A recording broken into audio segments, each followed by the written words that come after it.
Okay, I wasn't gonna make a video, but I decided to make a video. Tonight I'm making dinner and I'm making our version of porcupine meatballs. So in the electric skillet, I have the meatballs already made.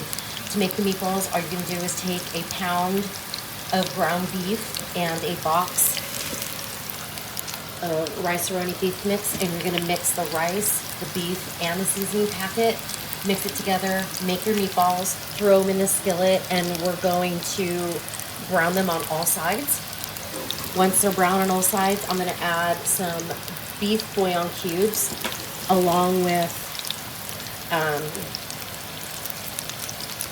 maybe 2 to 3 cups of chicken broth to make the gravy.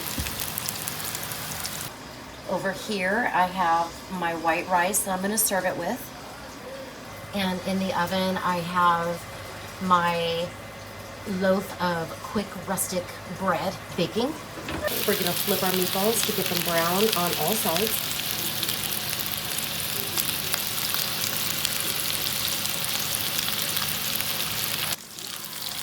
You don't have to use the beef rice A Roni. You can use chicken.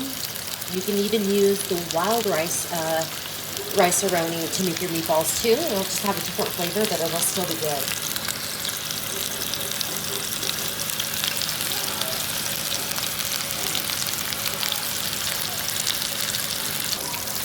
Now that our meatballs are all nice and browned on all sides, I'm gonna go ahead and add my broth.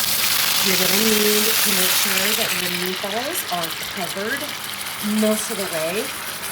Not only is this broth going to help the rice cook, it's also going to be your gravy. So you do not want your broth to evaporate.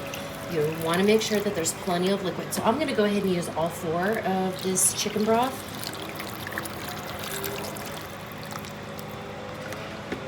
So that's about 2 or 4 cups.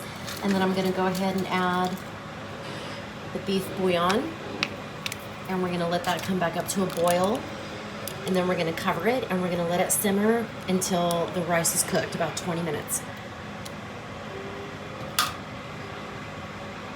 All right, our meatballs are simmering. For shits and giggles, I'm just gonna go ahead and add some garlic powder because I want my gravy to taste good. Some onion powder, garlic powder, and I'm gonna add some crushed red pepper because we do like spicy food. If you don't want to add any of that, you don't have to. All right, I'm gonna turn the heat down a little bit. I have this electric skillet set at about 300. I'm gonna give this a little stir.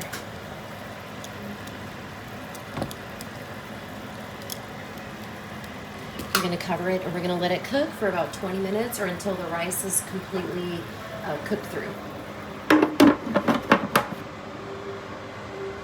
I also have a can of sweet corn that I'm just gonna warm up. I did add a little bit of garlic powder, onion powder, crushed red pepper, same things that I added to the meatballs, along with a nice big tablespoon of butter. This is just gonna simmer and stay warm, and we're just gonna serve that on the side. The rice is all done, but if you don't want rice, you can always make mashed potatoes or chopped potatoes and serve that with your meatballs. That's good too. All right, my bread has been in the oven for 30 minutes. Now we're gonna go ahead and take off the lid and we're gonna put it back in the oven at 425 for another 12 to 13 minutes. Okay, our meatballs have been cooking for about 20 minutes. I left them in while the bread was baking, so these are just about done. I'm just gonna turn the heat down and just let them kind of stay nice and warm while the bread finishes baking in the oven. And here we have our rice A Roni meatballs served with rice, sweet corn, and some hooray bread. Bon appetit.